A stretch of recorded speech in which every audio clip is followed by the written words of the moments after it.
새 힘 주시는 그 주님 앞에 우리의 일상을 예배로서 드리길 원합니다. 함께 기도하도록 하겠습니다.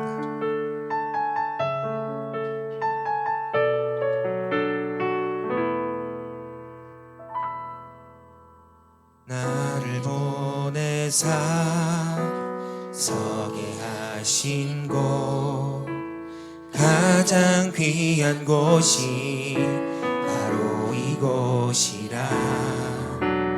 내게 주신 곳 광야와 같아도 믿음과 소망 가지고 최선을 다하리. 나의 작은 삶, 나의 작은 삶 주께 드릴 때, 나의 삶을 통해 주 영광 받으리. 내게 맡기신 가장 귀한 이곳, 감사와 순종으로 오늘을 살리라. 나의 일상을 통해 하나님께 영광을, 나의 일상을 통해 생명의 복음을, 내게 맡기신 이곳, 나를 부르신 곳에 하나님의 나라가 이루어지길 원합니다.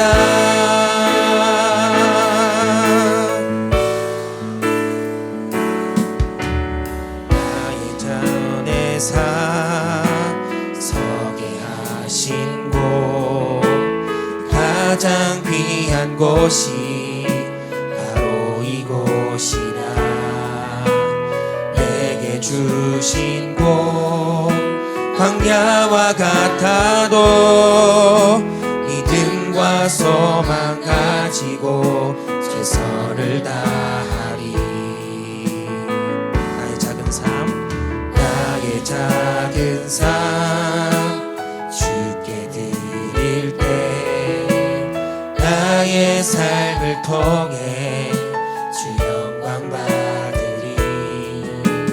내게 맡기신 가장 귀한 이곳, 감사와 순종으로 오늘을 살리라. 나의 일상을 통해 하나님께 영광을, 나의 일상을 통해 생명의 복음을, 내게 맡기신 이곳, 나를 부르신 곳에 하나님의 나라가 이루어지길 원합니다. 나의 일상을 통해, 나의 일상을 통해 하나님께 영광을, 나의 일상을 통해 생명의 복음을, 내게 맡기신 이곳, 나를 부르신 곳에 하나님의 나라가 이루어지길 원합니다. 나의 일상을 통해 주의 나라 이루소서.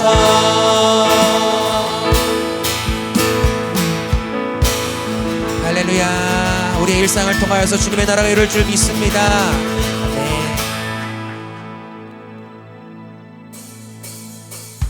다 함께 잘 일어나서 우리 예배 자리로 함께 나가길 원합니다.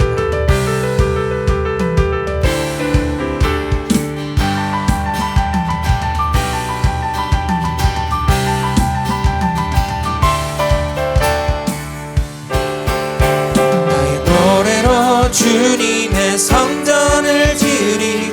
높임을 받으소서. 이스라엘의 찬송 증거하신 주님은 거룩하십니다.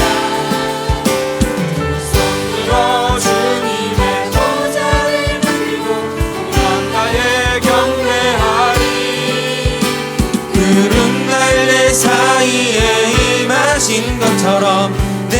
어디에 임하소서.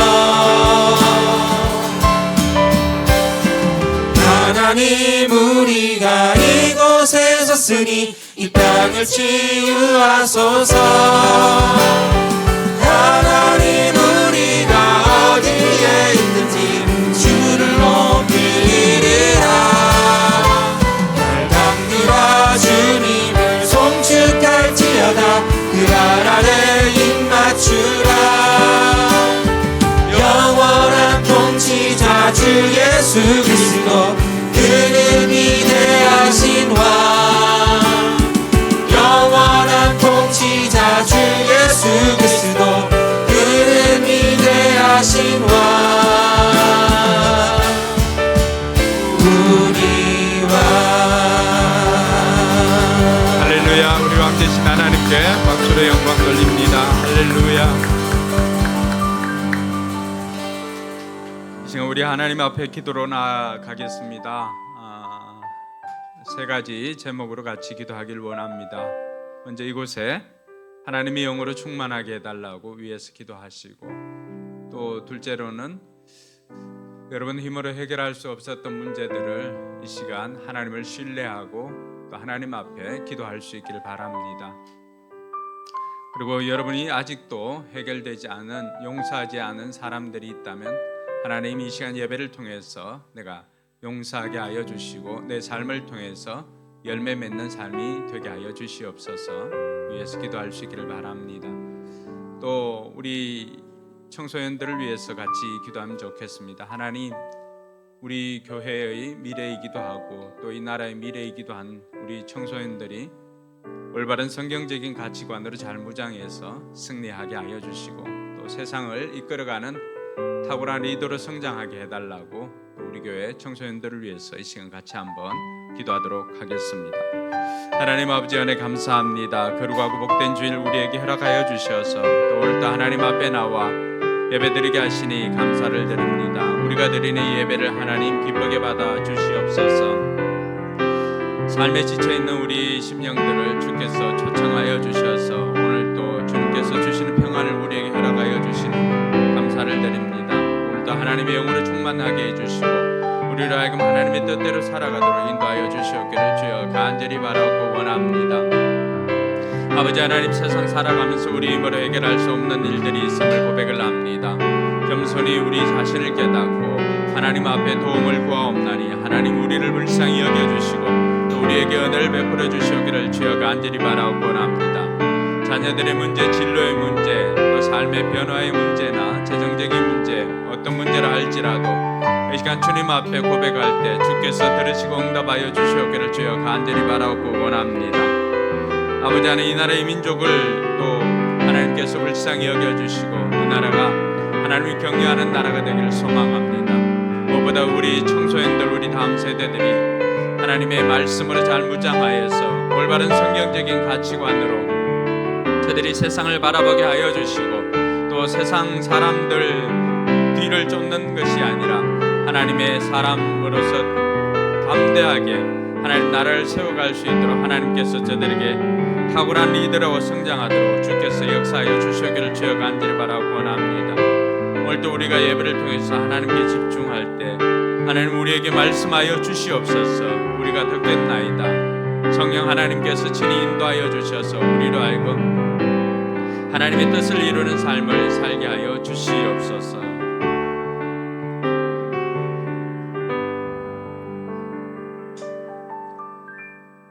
수고하고 무거운 짐진 자들아 다 내게로 오라. 내가 너희를 쉬게 하리라. 오늘도 우리를 초청하시는 하나님 아버지, 그 은혜를 감사드립니다. 삶의 무거운 짐을 지고 가는 오늘도 예배 자리에 나온 이들을 하나님께서 불쌍히 여겨주시고 저들의 짐을 하나님께서 맡아주시고 저들에게 세상이 줄 수 없는 참 쉼과 평안을 허락하여 주시옵소서. 이 시간에도 우리가 온 마음을 다하여 하나님을 찬양하며 하나님께 영광 돌립니다. 하나님, 우리가 드리는 이 예배를 하나님 기쁘게 받아 주시옵소서. 삶의 고단한 문제들도 예배를 통해서 하나님께서 주시는 그 응답으로 말미암아 우리의 삶의 문제들이 해결되어지게 하여 주시고 상처 입은 심령들이 위로받고 또 치유되는 복된 시간 되게 하여 주시옵소서. 무엇보다도 우리 청소년들을 하나님께서 불쌍히 여겨주시고 저들이 세상의 짐을 지고 무거운 걸음을 걸어가는 것이 아니라 하나님의 사람으로서 하나님과 동행함으로 말미암아 기쁨으로 자신들에게 주어진 이 길 걸어가도록 주께서 역사하여 주시옵소서. 무엇보다도 바른 성경적인 가치관으로 잘 무장하여서 세상의 유혹을 이기며 또 무엇보다도 이 세상 가운데서 타고난 리더로 성장하도록 하나님께서 복의 복을 더하여 주시옵소서. 이 시간 우리가 하나님께 집중합니다. 하나님 우리에게 말씀하여 주시옵소서. 우리가 하나님의 말씀을 듣겠나이다. 예수님의 이름으로 기도드리옵나이다. 아멘. 이 시간 우리의 신앙을 사도신경으로 고백하겠습니다. 주문이 되지 않도록 제가 질문할 때 여러분 신앙을 여러분 입술로 고백할 수 있기를 바랍니다. 여러분들은 누구를 믿습니까? 나는 전능하신 아버지 하나님 천지의 창조주를 믿습니다. 여러분들은 누구를 믿습니까? 나는 그의 유일하신 아들 우리 주 예수 그리스도를 믿습니다. 그는 성령으로 잉태되어 동정녀 마리아에게서 나시고 본디오 빌라도에게 고난을 받아 십자가에 못 박혀 죽으시고 장사된 지 사흘 만에 죽은 자 가운데서 다시 살아나셨으며 하늘에 오르시어 전능하신 아버지 하나님 우편에 앉아 계시다가 거기로부터 살아있는 자와 죽은 자를 심판하러 오십니다. 여러분들은 누구를 믿습니까? 나는 성령을 믿으며 거룩한 공교회와 성도의 교제와 죄를 용서받는 것과 몸의 부활과 영생을 믿습니다. 아멘. 자리에 앉아서 찬송가 27장 찬양 드리겠습니다.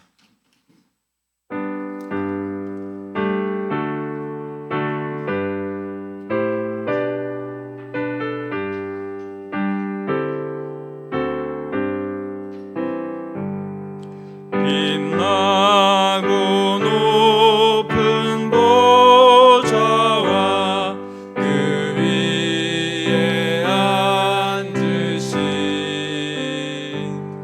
주 예수 얼굴 영광이 해같이 빛나네 해같이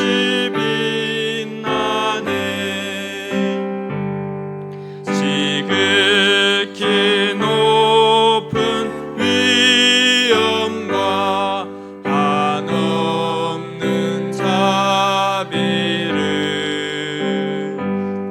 무천사 소리 합하여 늘 찬송 드리네 늘 찬송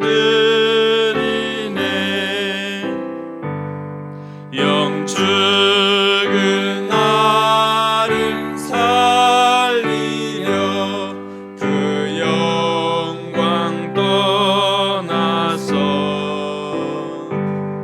그 부끄러운 십자가 날 위해 지셨네 날 위해 주셨네 나 이제 생명 있음은 주님의 은혜요 저 사망 권세 이기니 큰 기쁨 넘치네 큰 기쁨 넘치네 주님의 보좌 있는데 천한 복 이르러 그 영광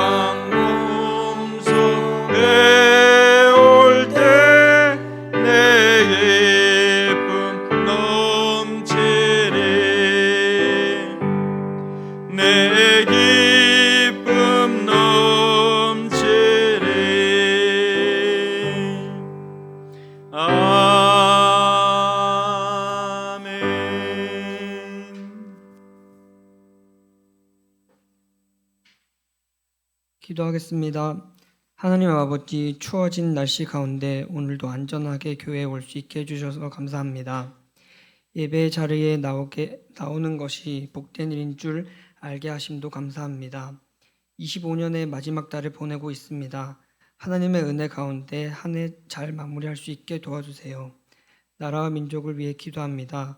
경기가 많이 어려운 가운데 많은 사람들이 직접 포기하는 일이 생기지 않게 도와주시고 도움이 필요한 사람들을 도울 수 있는 힘을 주세요. 교회를 위해 기도합니다. 오늘 새롭게 목자 임명을 받은 지연이에게 하나님의 은혜를 많이 부어주셔서 목자됨이 기쁨으로 다가오게 해주세요. 또 새로운 목장에 가게 된 목원들이 잘 정착하여 부흥과 하나님의 은혜를 경험하는 삶을 살게 해주세요. 목사님 사모님과 목자 목녀님들을 위해 기도합니다. 바쁜 일상을 살아가면서도 교인들과 목원들을 위해 힘써주시는 그 마음을 기억하여 주셔서 하시는 일들의 은혜가 넘쳐나게 해주세요. 영육 간의 강건함을 주시고 지치지 않게 힘을 주세요. 이제 말씀을 듣습니다. 말씀으로 살아갈 힘을 얻게 해주시고 말씀을 붙들고 삶을 살아가게 해주세요. 예수님의 이름으로 기도드립니다. 아멘.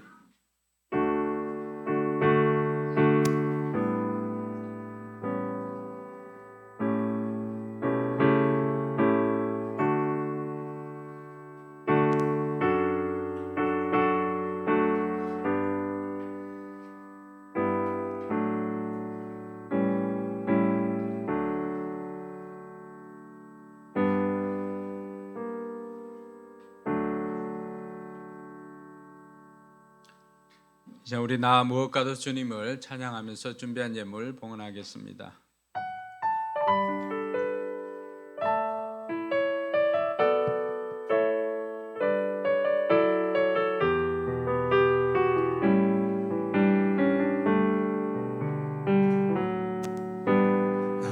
무엇과도 주님을 바꾸지 않으리. 다른 어떤 은혜 구하지 않으리. 오직 주님만이 내 삶의 도움이시니 주의 얼굴 보기 원합니다. 주님 사랑해요.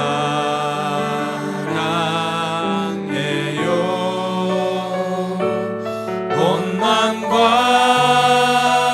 정성 다해 하나님의 진실한 친구 되길 원합니다. 나 무엇과도 주님을 바꾸지 않으리. 다른 어떤 은혜 구하지 않으리. 오직 주님만이 내 삶의 도움이시니 주의 얼굴 보기 원합니다. 고백합시다. 주님 사랑해요. 주님 사랑해요.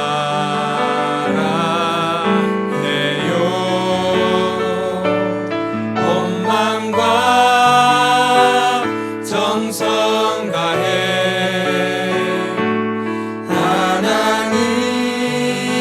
하나님의 진실한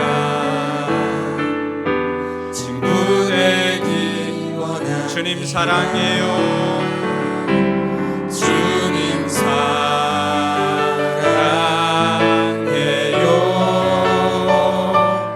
온 마음과 정성 다해 하나님의 진실한 친구 되길 원합니다.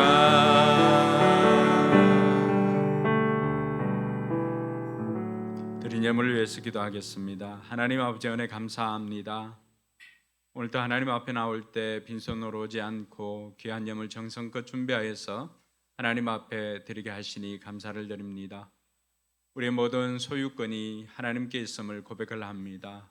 우리는 다만 하나님께서 주신 것, 맡아 있는 청직인 것을 예물을 통해서 다시 한번 고백합니다.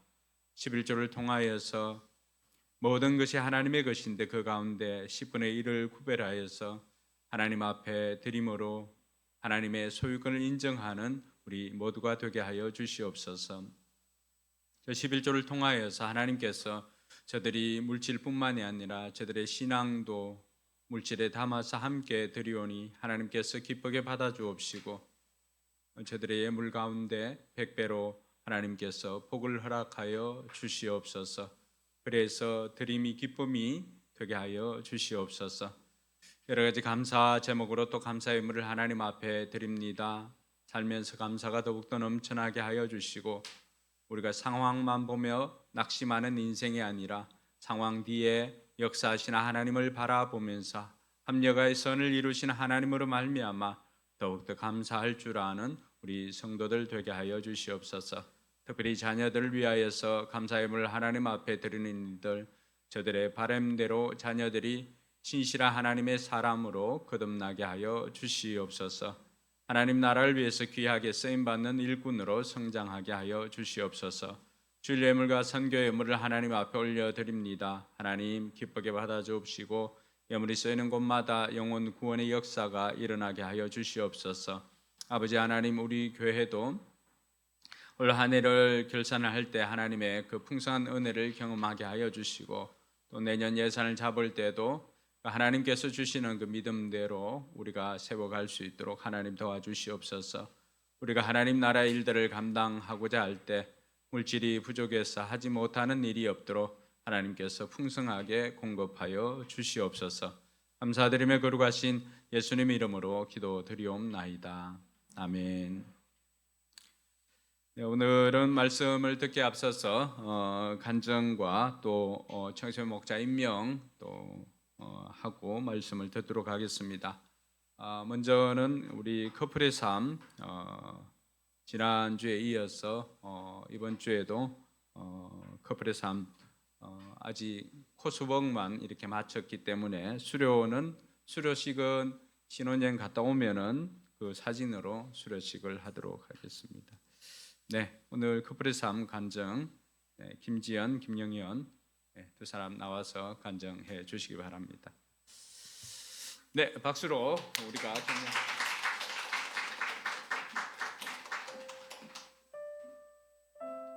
안녕하세요. 히스 목장 김영현입니다. 사실 커플의 삶은 목사님께서 예비 부부들을 대상으로 삶 공부를 하신다는 말씀을 듣자마자 해야겠다라는 생각이 들었습니다. 생명의 삶 이후 두 번째 삶 공부이기도 했고 생명의 삶이 저에게 의미 있는 시간이었기 때문에 크게 고민하지는 않았던 것 같습니다. 결과적으로 결혼에 대한 서로의 가치관을 진지하게 이야기할 수 있는 의미 있는 시간이었습니다. 사실 지은이와 결혼을 결심하고 준비하는 과정에서도 웨딩홀을 결정하고 웨딩 사진을 찍고 드레스를 고르는 등 단계적으로 진행되며 최종 목적지인 결혼식을 향해 달려가는 개념이었지 결혼이라는 본질적인 부분과 결혼 이후의 삶에 대해서는 지은이와 진지하게 이야기하고 생각해 본 적은 거의 없었던 것 같습니다. 가정의 비전과 목표, 서로의 역할, 결혼을 통해 기대하는 것, 경제성, 배우자의 가족들, 성생활 등 어떻게 보면 가장 기본적이면서도 가장 중요한 내용들을 평소에는 쉽게 깊게 이야기하기 어려운데 이번 공부를 통해 편안하게 나눌 수 있어서 참 좋았습니다. 또한 성경에서 말하는 결혼과 결혼 생활에 대해 직접 성경 말씀을 찾아보고 읽고 생각하며 공부할 수 있어서 뜻깊은 시간이었습니다. 단순히 지은이와 둘이 이야기하는 것을 넘어 결혼과 인생의 선배이신 목사님과 사모님 그리고 저희와 함께 결혼을 준비하고 있는 화평이와 수진이의 생각을 들으며 다른 커플들은 이렇게 생각하는구나, 이렇게 볼 수도 있겠구나를 느낄 수 있어 더욱 의미 있었습니다. 누구보다 지은이에 대해서 많이 알고 비슷하다고 생각하며 살아왔는데 생각보다 제가 모르는 것들, 나와 다른 점들을 느끼게 되었고 대화를 더 많이 하고 겸손해야겠다는 마음도 들었습니다. 커플의 삶이 아니었다면 알지 못했을 결혼에 대한 많은 것을 알려주시고 가르쳐주신 목사님과 사모님께 감사드립니다. 또한 저희와 함께 공부하며 많은 이야기를 나눠준 화평이와 수진이에게도 감사드립니다. 특히 언제나 옆에서 저를 든든하게 지켜주고 있는 지은이에게도 감사드립니다. 마지막으로 무엇보다 이런 시간 허락해 주시고 제가 더 나은 사람으로 살아갈 수 있도록 인도해 주시며 많은 것을 깨닫게 해 주신 하나님께 감사드립니다. 감사합니다.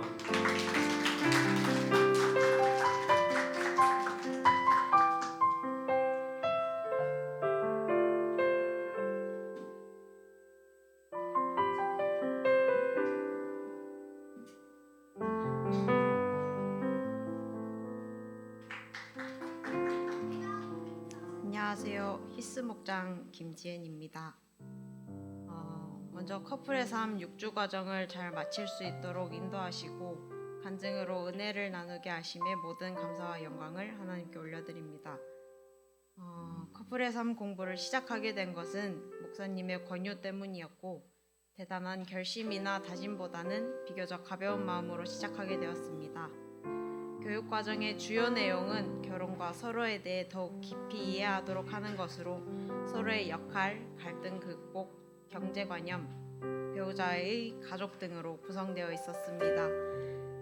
가벼운 마음으로 시작한 삶 공부는 막상 시작해보니 결코 가볍지 않았습니다. 결혼 날짜와 식장 계약, 웨딩 촬영 등 결혼식에 대한 준비만 했을 뿐 그 이후 어떻게 살아갈 것인지는 한 번도 구체적으로 생각해 본 적이 없었는데 매주 그런 내용들을 고민하고 나눠야 했습니다.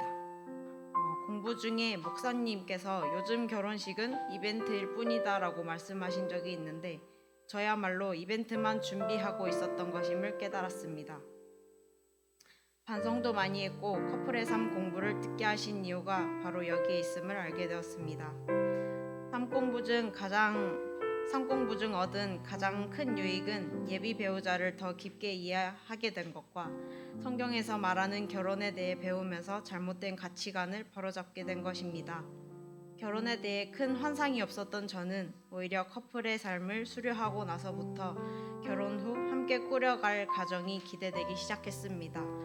또한 인생 선배이신 목사님과 사모님의 삶의 이야기 그리고 화평이와 수진이의 생각을 들으면서 배울 점이 많았고 또 제 생각도 많이 변화되었습니다.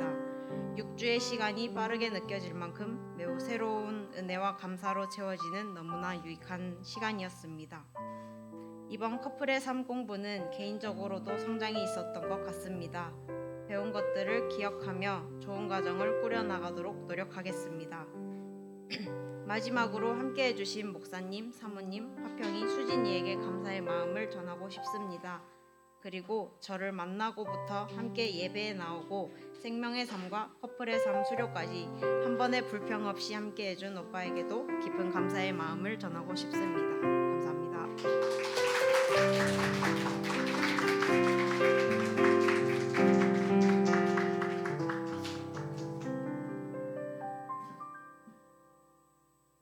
네, 커플의 삶은 간증 들은 대로 결혼식이 아니라 결혼 생활에 포커스를 맞추고 있습니다. 대부분은 이제 결혼식에 포커스를 맞추어서 살아가죠. 그렇게 하다 보니까 정작 결혼 생활에 대해서는 아무 준비도 없이 맞닥뜨립니다.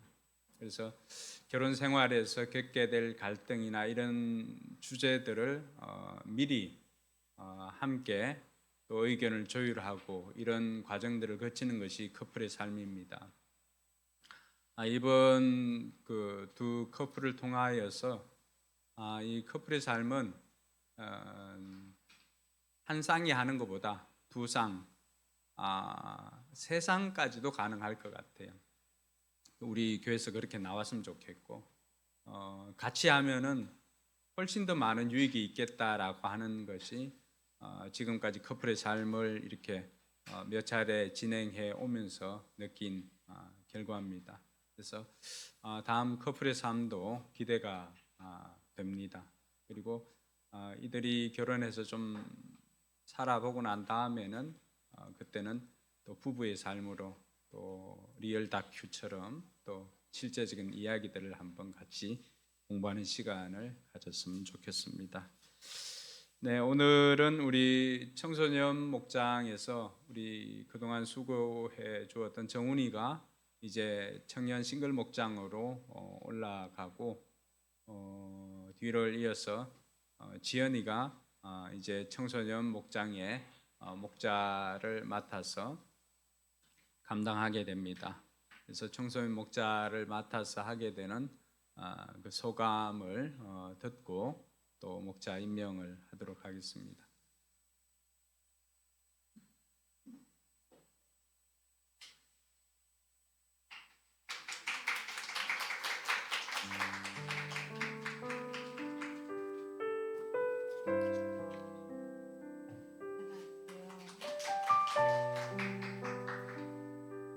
이번에 청소년 목자로 임명된 함지연입니다. 처음에 목자 임명을 준비하면서 내가 과연 잘할 수 있을까라는 고민이 제일 컸습니다. 믿음이 특별히 강하다거나 뭔가 대단한 사람이어서가 아니라 그냥 평범한 학생인 제가 누군가를 돌본다는 게 부담스럽게 느껴졌습니다. 하지만 기도하고 목자 교육을 받으면서 마음이 조금씩 바뀌었습니다. 하나님은 완벽한 사람을 찾으시는 게 아니라 기꺼이 한 걸음 내디디려는 마음을 쓰신다는 걸 알게 되었습니다. 돌아보면 저도 누군가의 섬김과 기도로 많이 회복되고 힘을 얻어왔습니다. 그래서 이제는 제가 그 역할을 해보고 싶습니다. 크게 무언가를 해내겠다는 욕심보단 제게 맡겨진 목장 식구들 한 명 한 명을 정직하고 꾸준하고 따뜻하게 바라보는 목자가 되고 싶습니다. 앞으로 어려운 순간도 많겠지만 그 과정 속에서 하나님이 제 마음도 더 단단하게 만들어 주실 거라 믿습니다. 이 자리에 설 수 있게 인도해 주신 하나님께 감사드립니다. 부족하지만 최선을 다해 섬기겠습니다. 감사합니다.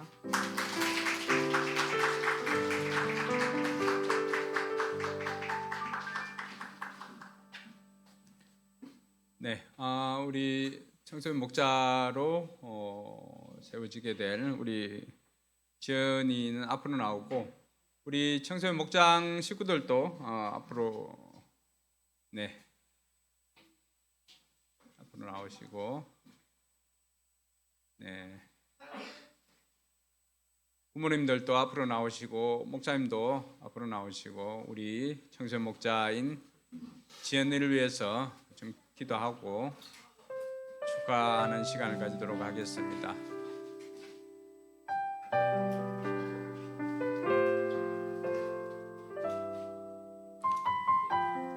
함정 목자님 그 의자 좀 여기 좀 가지고 오세요.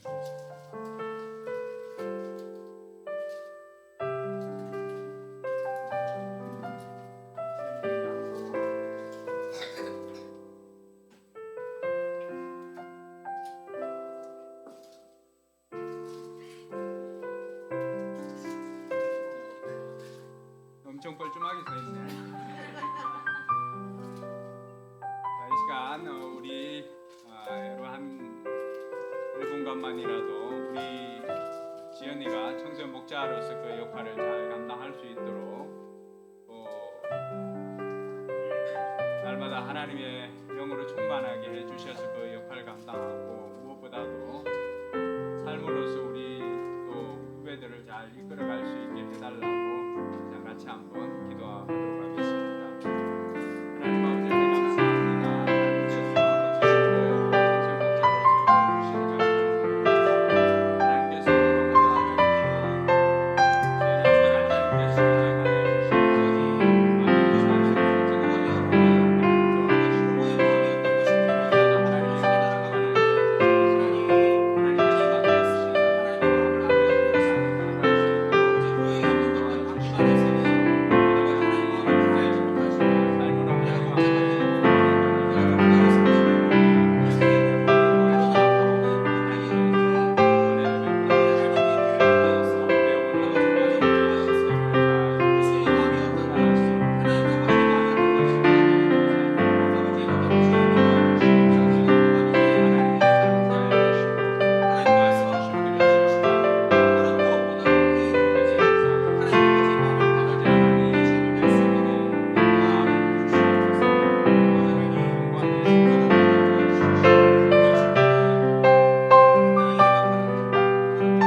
하나님께서 세워 주셨사오니 더욱더 하나님의 마음을 알고 그 하나님의 뜻에 순종하여서 맡겨진 사명 충성되게 감당하게 하여 주시옵소서. 아버지 하나님, 하나님께서 맡은 자에게 구할 것은 충성이라고 하셨사오니 날마다 성실함을 통하여서 그 충성됨을 보이게 하여 주시옵소서. 무엇보다도 하나님의 마음을 알고 그 마음으로 맡겨진 또 목장 식구들을 잘 돌볼 수 있도록 도와주시고, 무엇보다도 보고 배우는 우리 교회에서 삶으로 본을 보일 수 있도록 하나님께서 은혜를 다하여 주시옵기를 간절히 바라고 원합니다. 하나님께서 그 직분을 주실 때 그 직분에 맞는 능력도 주시는 줄로 우리가 믿사오니 하나님께서 그 목자 사명을 잘 감당하도록 지연에게 리더십을 다하여 주시고 그 일들을 감당할 수 있는 능력도 더하여 주시옵소서. 무엇보다도 목장 식구들을 위해서 기도하는 것 잊지 않게 하여 주시고, 하나님께서 지연이를 통하여서 목장이 더욱더 부흥하며 또 청소년들이 기쁨을 누릴 수 있도록 인도하여 주시옵소서. 감사를 드리며 거룩하신 예수님의 이름으로 축복하며 기도드리옵나이다. 네, 자리 일어서시기 바랍니다. 이래 임명하도록 하겠습니다. 임명장 2025-02로 성명 함지연, 임명일, 발로 차지 말고.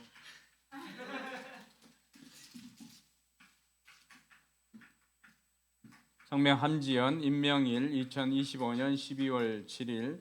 위의 사람은 성부와 성자와 성령의 이름으로 포커스 교회 청소년 목자로 임명합니다. 2025년 12월 7일 대한예수교 장로회 포커스 교회 담임 목사 이동건. 내 양떼 형편을 부지런히 살피며 내 소떼의 마음을 두라. 잠언 27장 23절 말씀. 네. 감사합니다.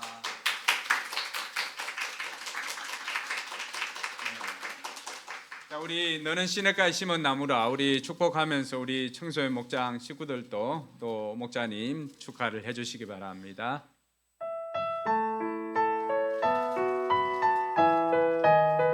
너는 시냇가에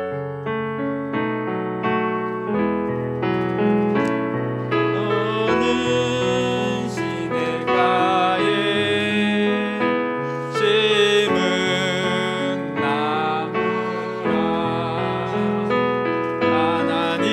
하나님의 사랑은 믿음 뿌리 내리고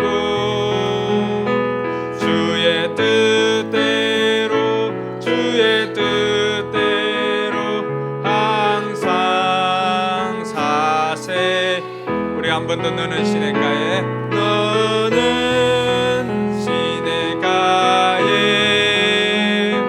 심은 나무라.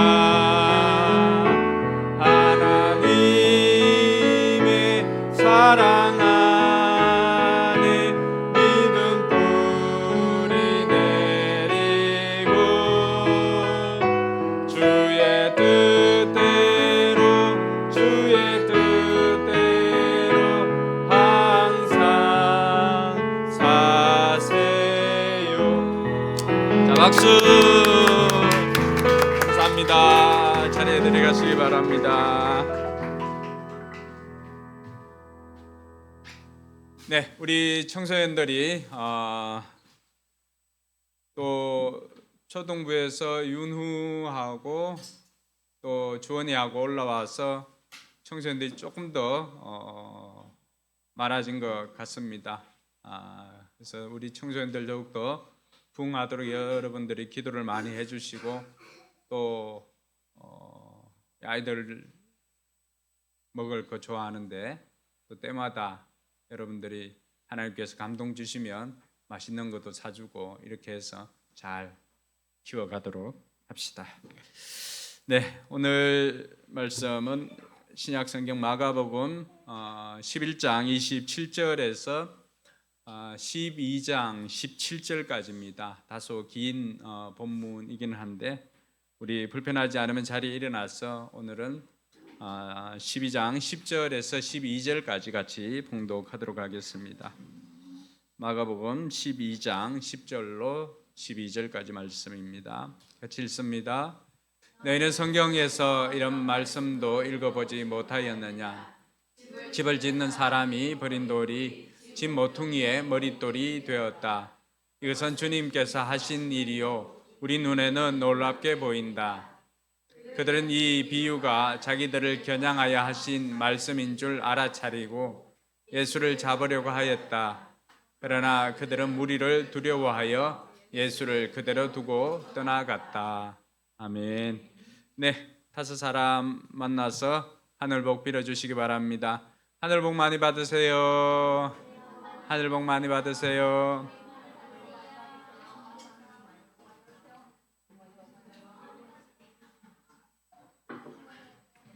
하늘복 많이 받으세요.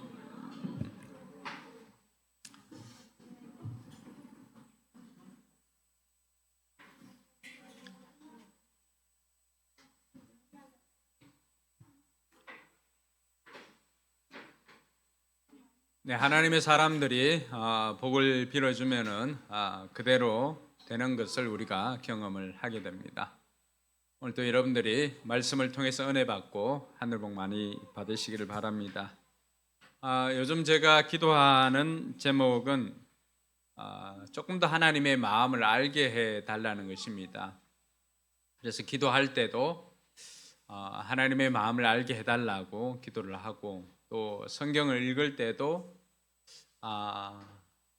이 말씀을 통해서 하나님의 마음은 어떤 것인가, 또 하나님께서 어떤 마음으로 이 저자들에게 감동 주셔서 이런 말씀들을 기록하게 하셨을까라고 하면서 어쨌든 하나님의 마음을 알고자 노력을 합니다. 그래서 하는 것이 기도를 할 때도 하나님께 질문을 하면서 기도하기도 하고, 또 성경을 읽을 때도 또 질문을 하면서 읽기도 합니다.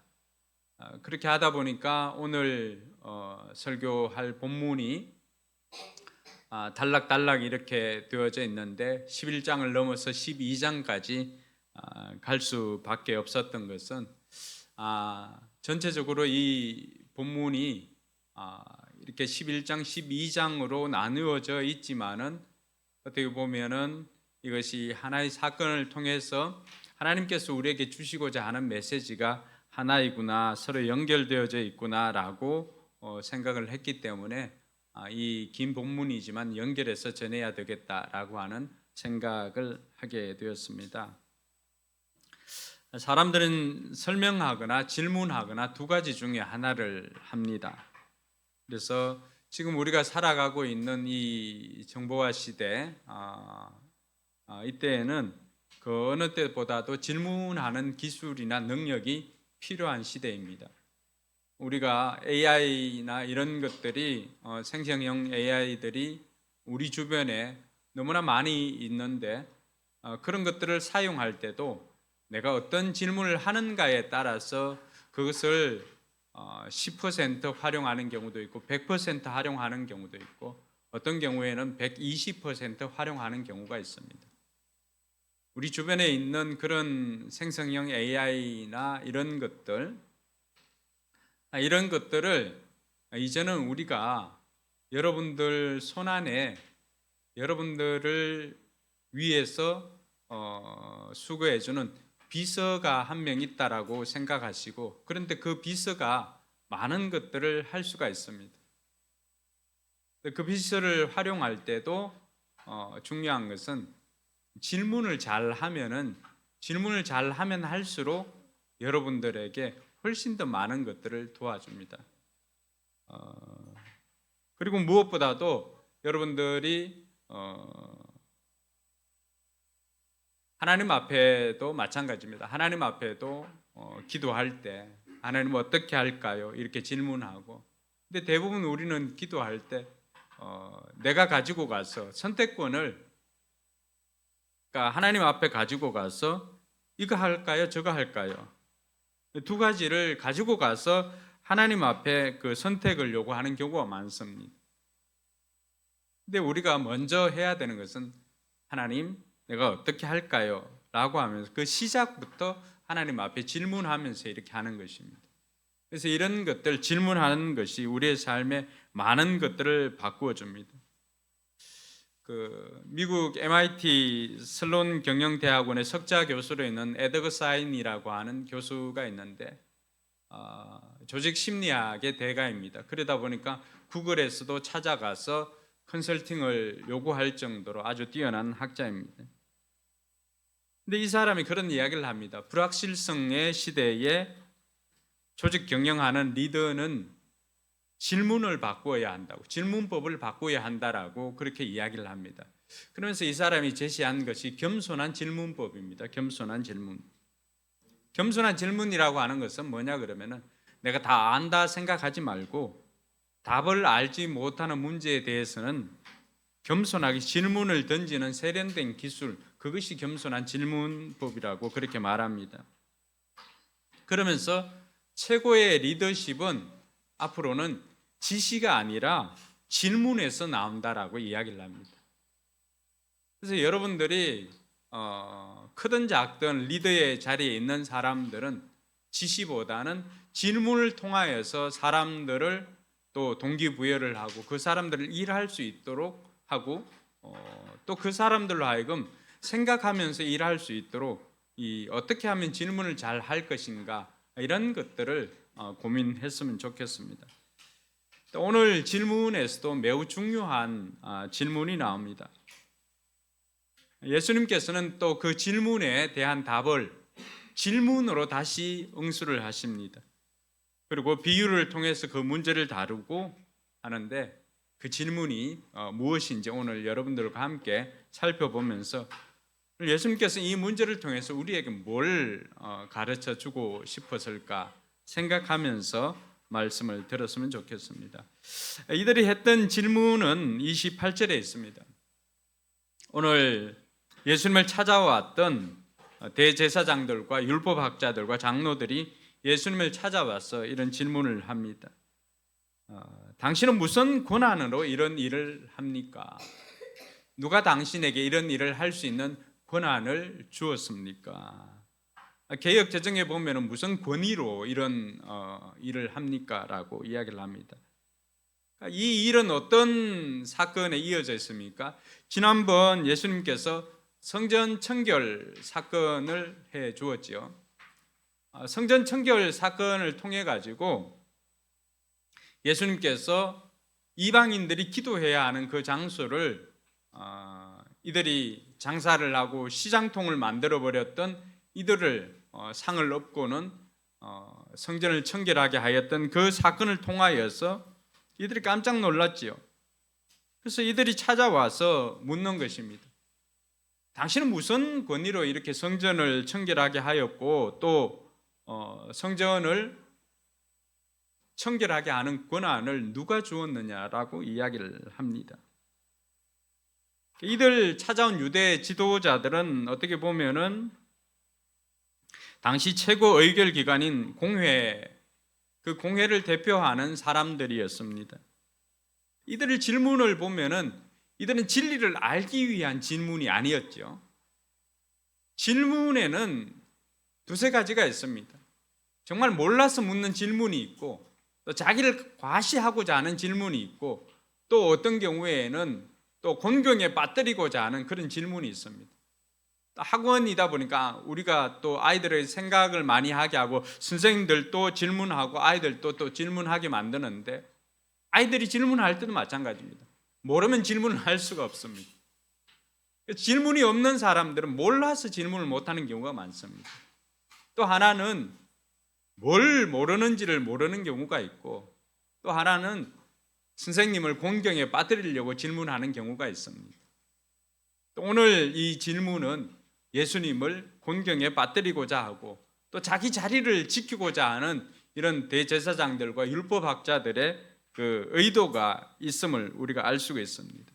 진리를 알기 위해서 하는 질문이 아니라고 하는 거죠.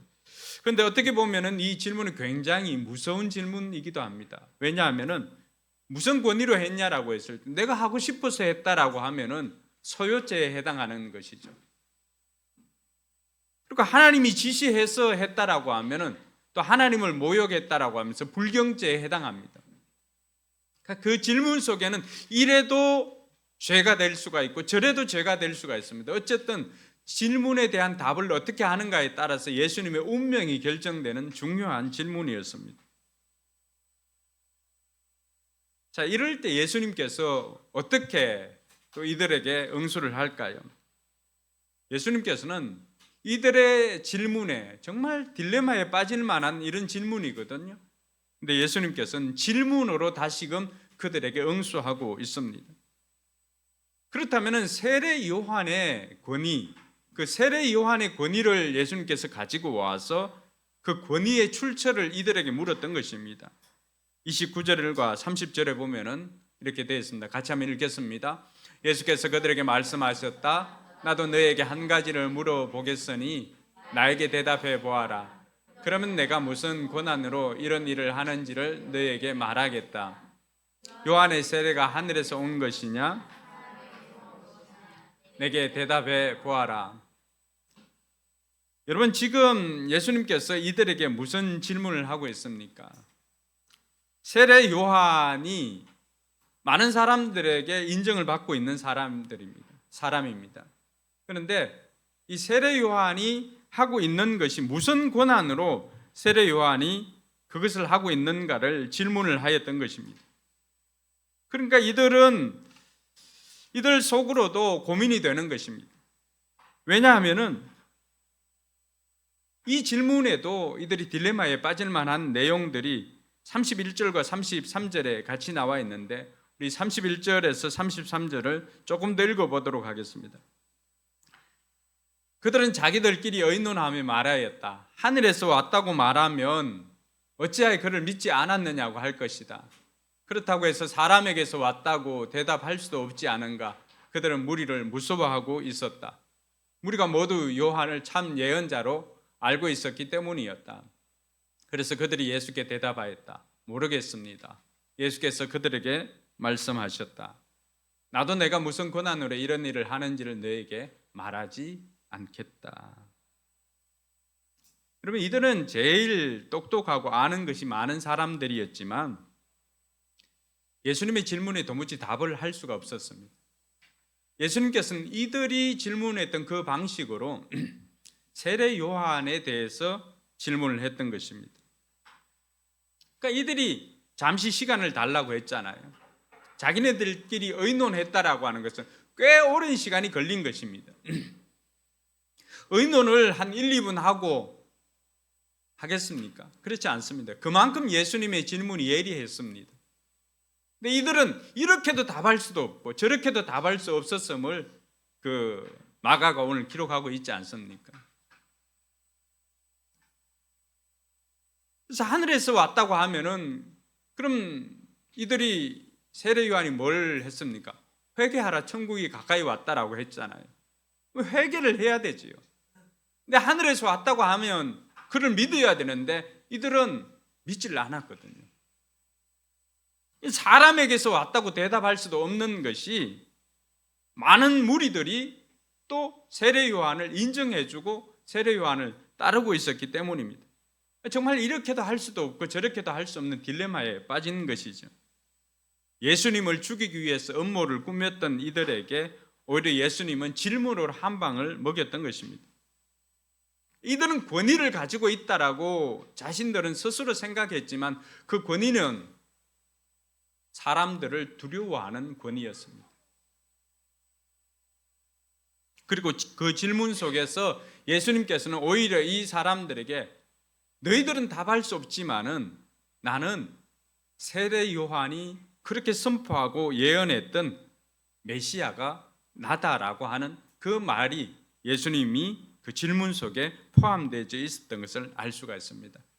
여러분, 이런 예수님을 보면서 뭘 느낍니까? 이렇게 지혜롭게 대답을 하시고 이렇게 지혜롭게 문제를 해결해 가시는 그 예수님을 보면서 이분이 우리와 영원토록 함께 해주신다고 약속해 주셨는데 그것이 우리에게 복음이 아니겠습니까? 여러분, 삶에 고단한 문제들이 있습니까? 이렇게 명쾌하게 삶의 문제를 해결해 주시는 예수님과 동행하는 저와 여러분들이 되길 주님의 이름으로 축원합니다. 결국 이걸 통해서 예수님의 권위를 인정하지 않으면은 자꾸만 회피하고 불안하고 두려워하는데, 예수님의 권위를 인정할 때 비로소 신앙이 거기서 시작된다라고 하는 것을 알 수가 있습니다. 왜 대제사장들과 율법학자들과 서기관들은 하나님에 대해서 많이 알았음에도 불구하고 이들이 신앙이 생기지 않았을까요? 그것은 이들은 자신들의 권위는 지키기를 급급했지만은 하나님께로부터 오셨던 이 예수님의 권위에 대해서는 인정을 하지 않았던 것입니다. 그래서 예수님께서는 이제 한 비유를 가지고 이들에게 설명을 해주고 있습니다. 80%가 있었는데 거의 금방 없어졌네. 예수님께서 비유로 설명을 해 주시는데, 그 비유는 어떻게 보면 제가 이 내용을 읽으면서 이 포도원 품꾼의 비유거든요. 포도원 품꾼의 비유인데, 여러분 성경 구약과 신약 성경의 모든 내용이 이 포도원 품꾼에 요약되어져 있다라고 하는 것을 알게 되었습니다. 그 내용이 어떤 내용입니까? 예수님께서 비유로 이제 이들에게 이야기를 해줍니다. 어떤 사람이 있었는데 그 사람이 포도원을 만들었어요. 포도원을 일구고 또 포도즙을 수확할 수 있는 확을 만들고 울타리를 치고 거름을 주고 해서 이들을 그 포도원을 농부들에게 맡겼습니다. 농부들에게 맡기고는 이 주인은 먼 길을 떠났습니다. 먼 길을 떠났다가 이제 몇 해가 지났지요. 그래서 드디어 이제 열매를 좀 확인할까 싶어서 열매를 얻을까 싶어 가지고 예수님께서도 비유를 가지고 이야기를 하는 거잖아요. 그래서 이 주인이 종들을 보냅니다. 종을 보내가지고 거기에 있는 소출을 좀 가지고 오라고, 열매를 가지고 오라고 이야기를 했던 것입니다. 그래서 그 열매를 가지러 보냈는데 농부들이 어떻게 합니까? 열매를 가지러 왔던 그 종들을 때리고 핍박하고 그리고는 돌려보냅니다. 또 다른 종들을 보냅니다. 이번에는 어떻게 합니까?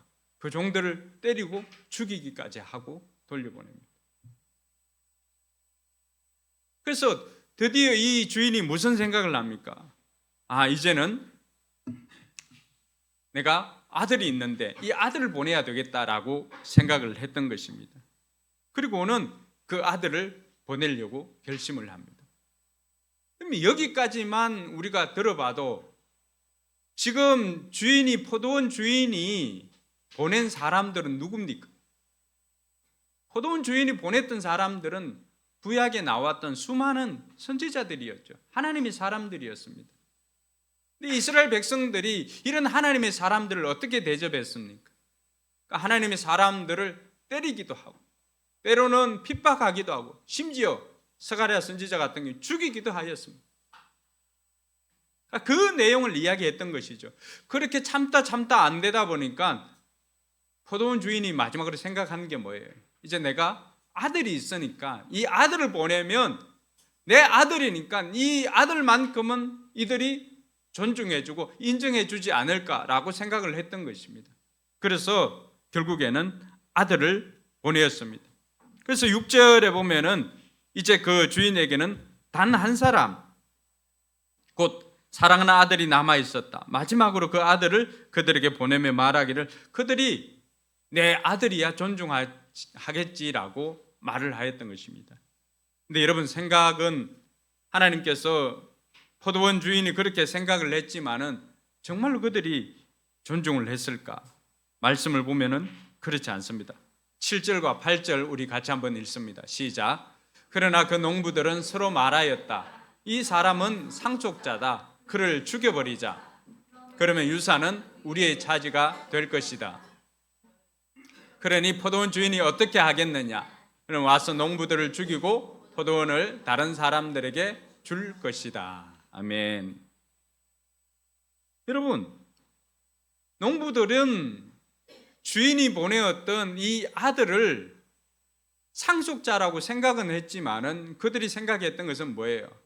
이 상속자인 아들을 죽여버리면은 이것이 우리의 것이 될 것이다라고 생각하고는 주인이 마지막으로 보내었던 그 상속자 아들을 죽여버립니다. 그리고는 포도원 바깥에다가 내던져버렸던 것이죠. 여러분, 이 일을 보면서 지금 이 말을 하고 있는 게 누굽니까? 예수님께서 이 비유를 이야기하고 있지 않습니까? 예수님께서는 너희들이 하나님을 사랑한다고 하지만은 포도원 주인인 하나님께서 그렇게 하나님의 일꾼들을 보내어서 너희들 마음을 돌이키고 너희들에게 열매를 구하였지만은 너희들이 열매는 고사하고 오히려 그런 하나님의 사람들을 다 폭행하고 죽여 없앴다는 것이죠. 그 이야기를 하고 있습니다. 그리고는 최후에 하나님의 아들인 내가 이곳에 왔을 때도 어떻게 한다는 거예요?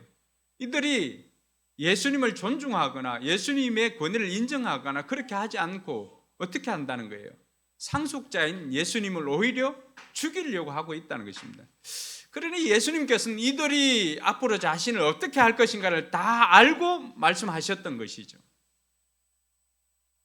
여러분, 이 내용이 짧게 포도원 1절에서 12절까지 기록되어져 있지만 그 내용이 성경 전체의 내용 아니겠습니까? 예수님께서는 자기 일꾼들을 그렇게 폭행하고 죽이고 했던 그곳으로 다시금 아들을 보낸 것입니다. 이것이 하나님의 사랑이고 하나님의 복음이라고 하는 것입니다. 그랬을 때 너희들이 아들을 죽인 너희들을 포도원 주인이 어떻게 하겠느냐? 9절에서 10절에 보니까 포도원 주인이 와서는 나중에는 농부들을 죽이고 포도원을 다른 사람들에게 줄 것이다. 그러면서 성경에 있는 말씀을 인용을 합니다. 집을 짓는 사람이 버린 돌이 집 모퉁이의 머릿돌이 되었다. 이것은 주님께서 하신 일이요 우리 눈에는 놀랍게 보인다. 시편 118편 22절과 23절을 인용해가지고 너희들이 비록 아들을 죽이지만 아들을 죽여서 버렸지만은 어떻게 한다는 거예요? 그렇게 건축자에게는 쓸모없이 보이는 그 돌처럼 보여서 죽여 없앴지만은 하나님은 어떻게 하신다? 그 버린 돌을 하나님께서는 사용하셔서 건물에 머릿돌로 세운다는 거예요. 여러분, 머릿돌은 어떻게 합니까? 양쪽에 있는 그 중간에 이렇게 세우면서 그것이 기초가 되어 가지고 무너지지 않도록 하는 것이 머릿돌입니다. 이들이 비록 예수님을 그렇게 버린 돌처럼 취급해서 버렸지만 하나님께서는 이 예수님을 어떻게 하신다는 거예요? 그 버린 돌을 가지고 머릿돌로 사용해서 아름다운 교회를 세우겠다라고 하는 것이 예수님의 비유를 통해서 우리에게 들려주시는 메시지였습니다. 그러면 이 포도원 농부들은 누구를 말합니까? 이스라엘 백성들을 말하기도 하고 어떻게 보면은 하나님의 권위를 인정하지 않는 하나님의 백성들을 말하기도 합니다.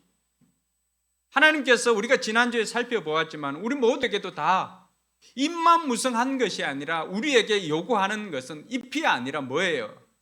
열매를 원하는 것이지. 열매를. 마치 겉만 화려한 실속 없는 것이 아니라 경건의 모양만 화려한 것이 아니라 경건의 능력이 있는가, 우리의 삶을 통해서 열매가 있는가를 묻고 때가 되어서는 우리에게도 열매를 원하신다는 것이죠. 그런데 이스라엘 백성들은 열매보다는 이들이 자신들이 소유권이 포도원의 소유권이 자기들이 맡아 있다 보니까 자기 것인 줄 알고 있었던 것입니다. 상속자가 와도 상속자를 죽여버리면 이 소유는 자기들의 소유가 되는 줄 알고 있었던 것입니다. 소유권 이전을 하지 못했던 것이죠. 여러분, 농부들은 뭐예요? 농부들은 주인이 맡겨준 것을 맡아 있는 관리인이자 청직입니다.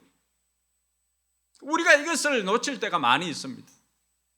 내가 정말로 예수님의 권위를 인정하는가, 내가 정말로 하나님의 권위를 인정하는가는 내가 하나님의 소유권을 인정하는 것, 그것부터 시작하는 것입니다. 그래서 이 하나님의 소유권을 인정하는 가장 확실한 방법이 뭘까요? 우리가 11조를 드리는 것이죠. 여러분, 11조를 드리면서 우리가 생각할 때는 10분의 1만 하나님의 것인 줄 알고 드리는 것이 아니에요. 10분의 10이 하나님의 것이지만은 하나님께서 이 모든 것이 우리에게 맡겨주신 것입니다라고 고백하면서 그 가운데 10분의 1을 구별해서 하나님께서 우리에게 너희들 내가 다 맡겼지만 너희들에게 주었지만 그 가운데 10분의 1은 나한테 주고 10분의 9는 너희들을 사용하라고 하나님께서 우리에게 주셨던 것이죠. 정말로 내가 하나님의 권위를 인정하고 또 하나님의 소유권을 인정하고 있는지를 그걸 통해서 알 수가 있는 거죠. 우리는 우리의 삶을 통해서 나는 정말로 하나님의 권위를 인정하고 있는지, 우리 소유권을 누구에게 있는지를 우리는 우리의 삶의 고백을 통해서 할 수가 있어야 합니다. 오늘 이들 농부들을 보면은 마치 소유권이 자기에게 있는 것처럼 생각을 하고는 상속자까지 죽여버립니다. 주인의 소유권과 권위를 인정하지 않으면 그 삶에 뭐가 찾아올까요? 불안과 염려와 두려움이 찾아오는 것입니다. 그러니 결국 이들은 주인으로부터 심판을 받고 자신들이 가지고 있는 것조차도 빼앗기게 되는 것입니다. 그러면 여러분 삶에 하나님께서 주셨던 것들을 마치 내 것인 양 우리가 움켜쥐고 하면은 다 여러분의 것이 되는 것 같이 생각하지만 언젠가 하나님께서 결산할 때가 있습니다. 그 결산할 때는 이 가지고 있는 것도 빼앗길 뿐만 아니라 여러분 삶까지도 심판받을 때가 있다라고 하는 그 메시지를 우리에게 전해줍니다. 하나님께서는 우리에게 우리가 소유권과 권위를 인정하면은 어떻게 될까요? 10분의 9를 누릴 수 있는 그 소유를 누리고 즐길 수 있는 것을 우리에게 주었다라고 하는 것입니다. 그 성경 전체가 어떤 포도원 품꾼의 이야기를 통해서 하나님께서 계속해서 하나님의 마음이 어떤 것인가를 우리에게 보여주고 있는 것입니다. 너희들이 하나님의 사람들을 그렇게 핍박하고 심지어 하나님의 아들인 예수님조차도 그렇게 핍박하고 죽이려고 했다라고 하면 그 삶은 언젠가는 예수님의 권위를 인정하지 않는 사람은 언젠가는 심판을 당하게 될 것을 말하고 있습니다. 그래서 신앙생활은 다른 것이 아닙니다. 그러면 하나님의 권위와 예수님의 권위를 인정하는 것, 그것이 바로 신앙생활의 출발이고 시작이다라고 하는 것입니다. 그래서 오늘부터라도 여러분 정말로 우리가 살아가고 있는 이 시대, 권위가 필요한 시대 아닙니까? 사람들은 권위에 대해서 알레르기 반응을 하면서도 정작 권위가 필요하다라고 하는 것을 인정할 수밖에 없는 것이 그 권위가 무너진 곳, 가정, 학교, 어떤 일들이 생기고 있습니까? 그 권위가 무너진 곳에서는 말이 통하지를 않습니다. 그래서 가정에서도 마찬가지입니다. 세워진 권위에 순종하는 것부터 시작을 해야 됩니다. 신앙은 여러분 눈에 보이지 않는 하나님을 바르게 섬기는 것은 뭘까요? 내 눈에 보이는 가정과 공동체에서 세워진 권위에 순종하는 것입니다. 하나님께서는 그것을 통하여서 우리의 삶을 달아보시는 것입니다. 그러니까 이러한 일들이 이 이야기를 들으니까 지금 예수님을 찾아왔던 이 바리새인들과 서기관들과 율법학자들은 어떤 생각이 듭니까? 이거 자기들에게 하는 말인 것을 비유로 말하고 있지만은 섬뜩하게 깨달았던 것입니다. 그래서 예수님을 죽이려고 하고 예수님을 붙잡아 가려고 했지만은 어떻습니까? 그러나 그들은 무리를 두려워하여서 예수를 그대로 두고 떠나갔다라고 이야기를 합니다. 이들은 하나님을 두려워하기보다는 사람들을 두려워합니다. 정작 내가 하나님의 권위를 인정하고 있느냐, 인정하고 있지 않느냐는 나는 누구를 두려워하는가를 보면 알 수가 있습니다. 계속해서 바리새인들과 율법학자들, 서기관들, 또 이따 찾아올 헤롯 당원들과 바리새인들, 이들은 다 사람들을 두려워하는 사람들이었습니다. 근데 하나님을 두려워하는 것이 지혜와 지식의 근본이라고 했는데 정작 오늘 이들은 하나님을 두려워하기보다는 하나님의 권위를 인정하기보다는 사람들을 두려워하고 사람들을 의식하고 사람들 눈치만 보고 있는 것입니다. 우리의 삶을 이들의 모습을 통해서 한번 반면교사로 삼았으면 좋겠습니다. 세상 기껏해야 우리 육신만을 죽일 수가 있습니다. 하나님의 심판은 어떻습니까? 우리의 영혼까지도 책임지는 것이 하나님의 심판입니다. 사람들은 눈에 보이지 않는 하나님을 경외하지는 않습니다. 사람들 눈치는 봅니다. 저 사람이 나를 어떻게 생각할까? 그렇게 하다 보니까 자꾸만 열매보다는 그 겉모습, 잎사귀만 무성하게 마치 사람들이 보면 와 대단한 것처럼 열매가 많이 보이는 것처럼 하지만 정작 가보면 어떻습니까? 실 속에 열매가 없는 거예요. 열심히 공부는 하는 것처럼 보이지만은 책상에 오래 앉아 있는 것처럼 보이지만 정작 어떻게 되는 거예요? 점수는 나오지 않는 거죠. 정말 솔직하게 공부에 대해서 최선을 다했거나 이렇게 하면은 결과가 나올 수밖에 없죠. 근데 어떻습니까? 친구들이 보는 것, 또 부모님이 보는 것, 또 선생님이 보는 것 이렇게 하다 보니까 그냥 하는 척만 하는 거예요. 하는 척만 하는 거예요. 삶의 변화가 생기지 않습니다. 우리도 마찬가지예요.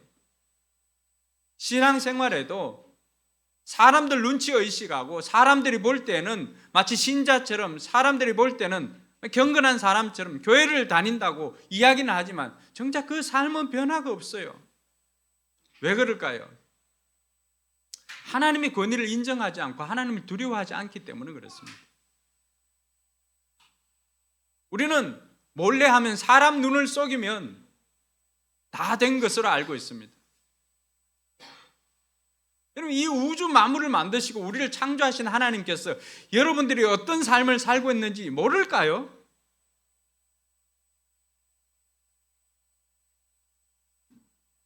그런데 우리는 이렇게 사람들이 많은데도 나만 눈 감으면 안 보이는 것처럼 이렇게 옷을 갈아입고 있습니다. 그래서 내가 눈을 감았으니까 사람들이 나를 못 봤을 거야 라고 생각하고는 그런 수치를 드러냅니다. 사람들 의식에서는 몰래 숨어서 하기도 하고 몰래 하기도 합니다. 몰래 한다는 것 자체가 죄지요. 근데 몰래 그렇게 하지만은 하나님이 여러분 모를까요?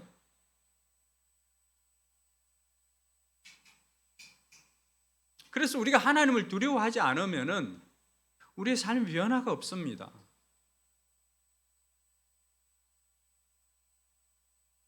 그럼 결국 이들은 어떻게 될까요? 바리새인들, 율법학자들, 대제사장과 서기관들. 나중에 예수님에게 회칠한 무덤 소리를 듣고 독사의 자식이라는 소리를 듣고 경건의 모양은 있지만 경건의 능력은 없는 열매 없는 잎만 무성한 무화과 나무처럼 그렇게 말라버리게 된다라고 하는 것입니다. 그러니까 이 비유를 하고 난 다음에 그 다음 날에는 또 누가 찾아옵니까?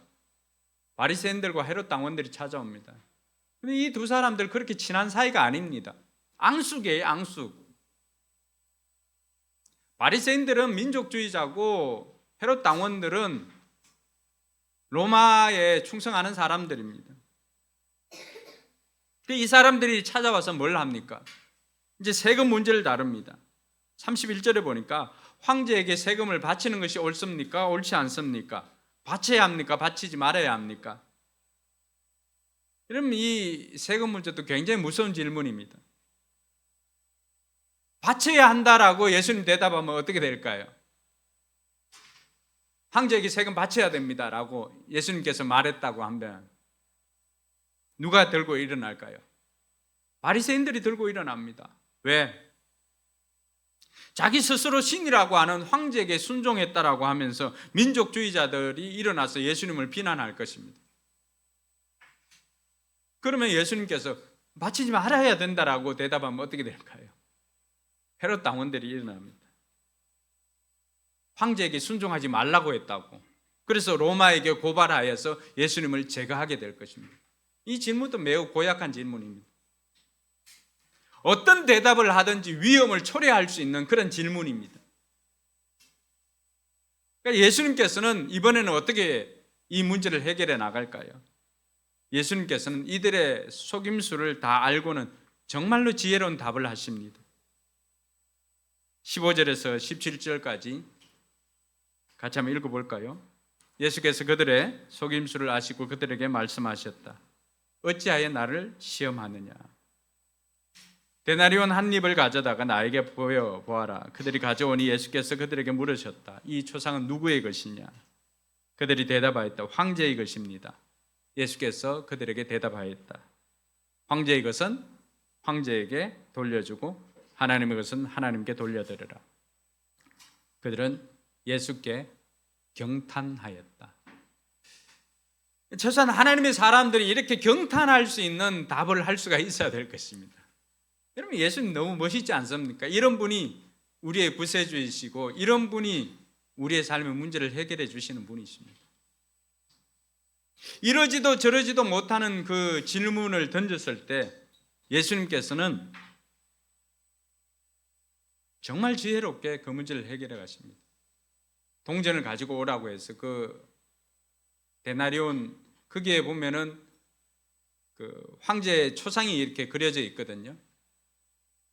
그 동전을 가지고 와가지고 그 초상이 그려졌으니까 예전 개역 개정 성경에는 가이사의 것은 가이사에게, 카이서 황제에게, 하나님의 것은 하나님께. 그러니까 그들도 자신들이 질문을 했지만 자신들도 경탄할 수밖에 없는 그런 답을 예수님께서 하셨던 것입니다. 여러분, 예수님께서는 세상의 권위를 부정하지 않습니다.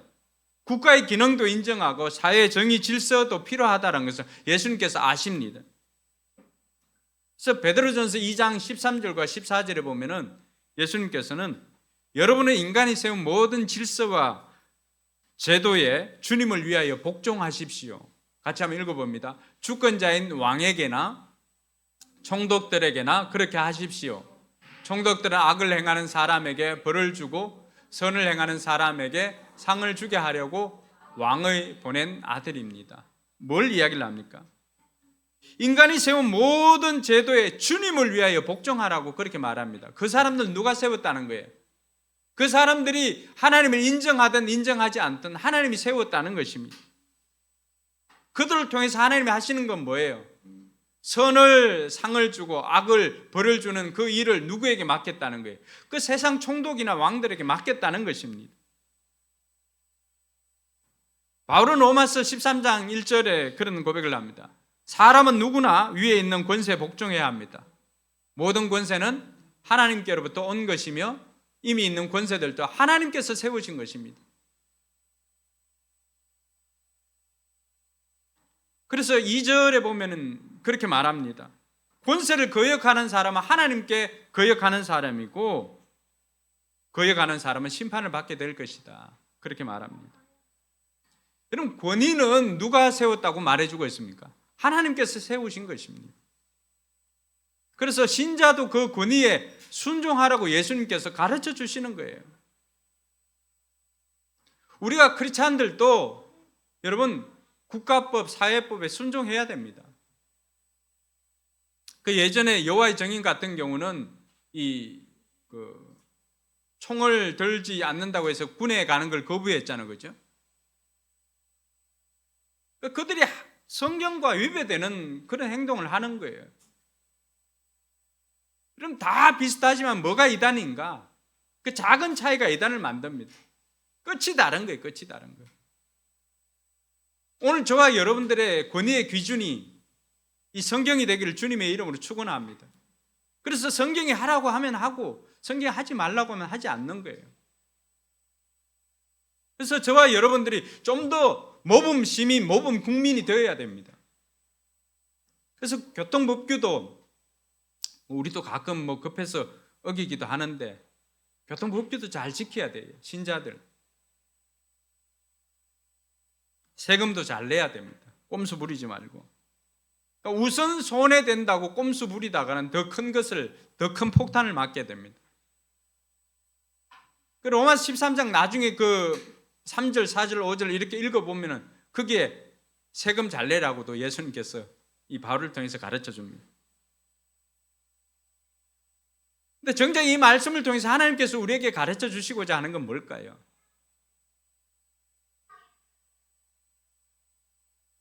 우리가 권위에 순종해야 되지만은 그 권위가 하나님과 어긋날 때는 거부할 수 있어야 된다라고 하는 것을 말해주고 있습니다. 어떤 권위보다도 우선하는 것이 하나님이 우선하는 것입니다. 여러분, 가이사의 동전에는 누가 새겨져 있습니까? 가이사가 새겨져 있습니다. 황제가 새겨져 있습니다. 우리 영혼에는 무엇이 새겨져 있습니까? 하나님의 형상이 새겨져 있습니다. 그래서 하나님이 우선하는 거예요. 신앙은 결국 여기서 시작하는 것입니다. 하나님의 권위를 인정하는 것에서부터 신앙이 시작되는 것입니다. 우리의 물질이든 우리의 재능이든 우리의 맡겨주신 모든 것들이 하나님의 권위를 인정할 때 비로소 우리는 그 권위에 순종하면서 우리의 신앙을 시작할 수 있게 되는 것입니다. 오늘 율법학자들, 대제사장들, 서기관들, 바리새인들, 그리고 헤롯 당원들, 이들은 다 그 당시 사람들로부터 권위 있는 자리에 있었던 사람들입니다. 근데 이들은 뭐예요? 하나님의 권위는 두려워하지 않고 하나님의 권위는 인정하지 않고 사람들이 준 권위에만 집중을 합니다. 자기 자리에 지키기만 급급하다 보니까 누구를 두려워하는 거예요? 사람들을 두려워합니다. 그렇게 하다 보니까 정작 예수님의 권위에서는 예수님을 인정하지 않고 예수님과 점점 멀어지는 삶을 택하였고, 포도원 주인이신 하나님께서는 나중에 이들을 어떻게 하십니까?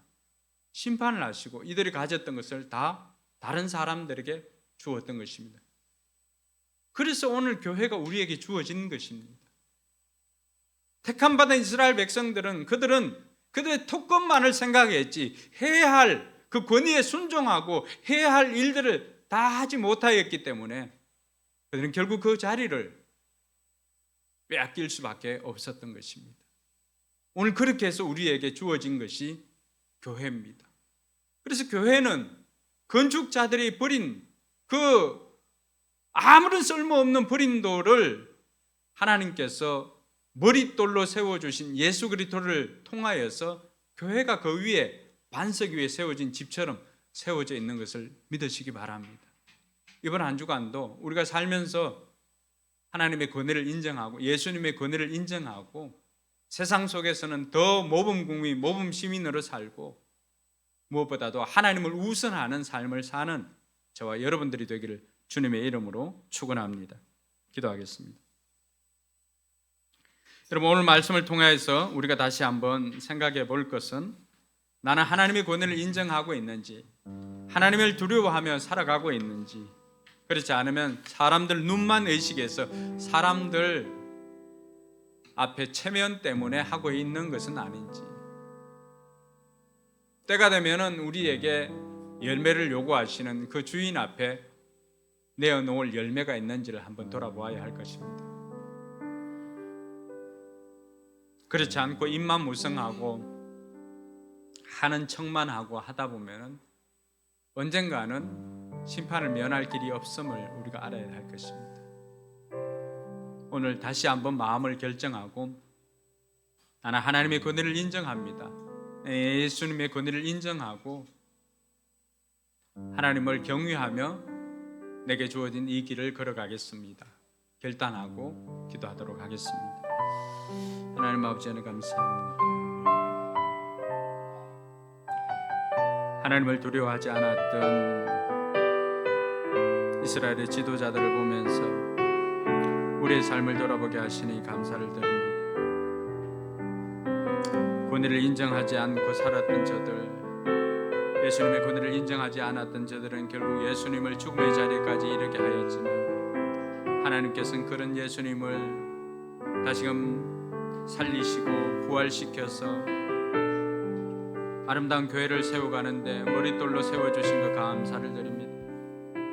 아버지 하나님, 우리가 이 세상 살면서 하는 척하고 있는 척하고 하지만 그러나 그러한 것들이 마지막 날엔 아무런 소용이 없음을 하나님께서 결산하실 때는 그 잎으로 결산하는 것이 아니라 열매로 결산한다는 것을 우리가 알고 주님 앞에 올려드릴 열매 있는 삶을 살아가는 우리 모두가 되게 하여 주시옵소서. 그 모든 것들이 다 예수님의 권위를 인정하는 것에서부터 시작함을 다시 한번 깨닫게 해주시니 감사를 드립니다. 우리의 삶에도 또 예수님을 인정하며 우리의 소유권이 하나님께 있음을 알고 우리는 다만 맡은 자로서 관리인인 것을 고백을 하며 하나님 앞에 더 풍성한 삶을 열매를 올려드리는 삶을 살아가도록 인도하여 주시옵소서. 성령 하나님께서 우리와 함께하여 주시고 이 지혜로우신 예수님께서 날마다 우리와 동행하심으로 말미암아서 우리의 삶의 고단한 문제들이 해결되어짐을 경험하게 하여 주시옵소서.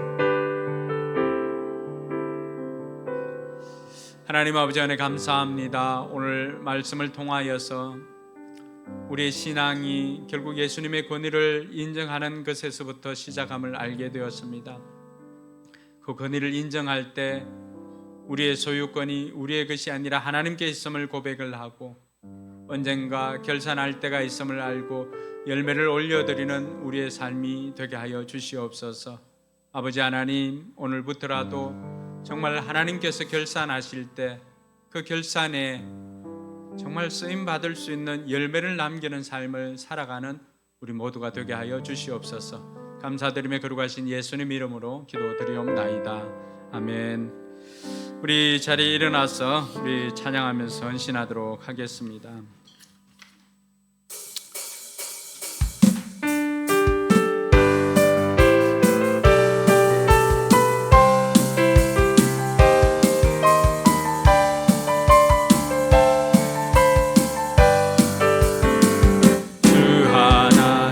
박수하면서 찬양할까요?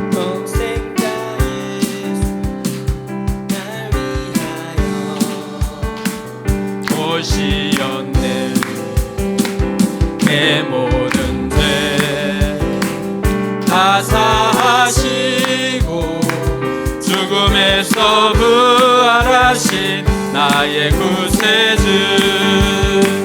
살아계신 주 나의 참된 소망 걱정 근심 전혀 없네 사랑의 주내 밝힌 인도하니 내 모든 삶의 기쁨 늘 충만하네 주 안에서 거듭난 생명 도우시는 주의 사랑 참 기쁨과 확신 가지고 예수님의 도우심을 믿으며 살리 살아계신 주 나의 참된 소망 걱정 근심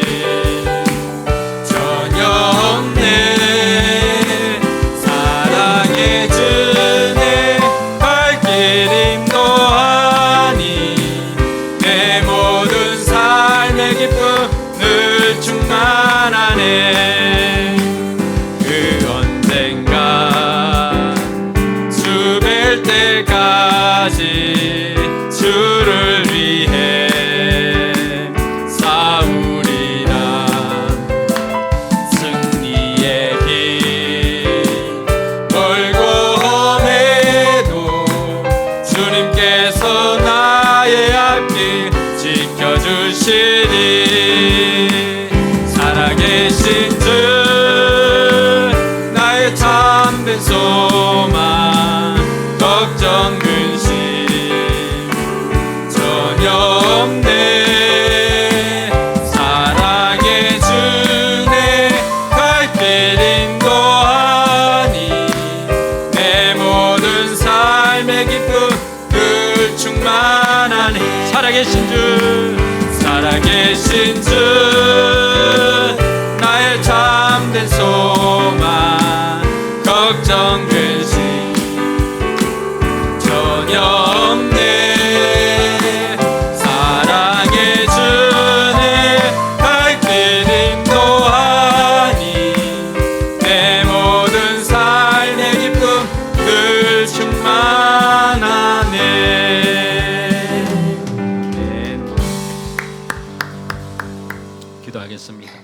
이제는 우리 구주 예수 그리스도의 은혜와 하나님의 무한한 사랑과 성령 하나님의 교통하심이 예수님의 권위를 인정하여서 우리의 삶의 소유권이 주님께 있음을 고백하며 열매 맺는 삶을 살기로 결단하는 우리 모든 성도들 머리 위에와 저들의 삶의 현장과 우리 교회 위에 이제로부터 영원토록 함께 있을지어다. 아멘.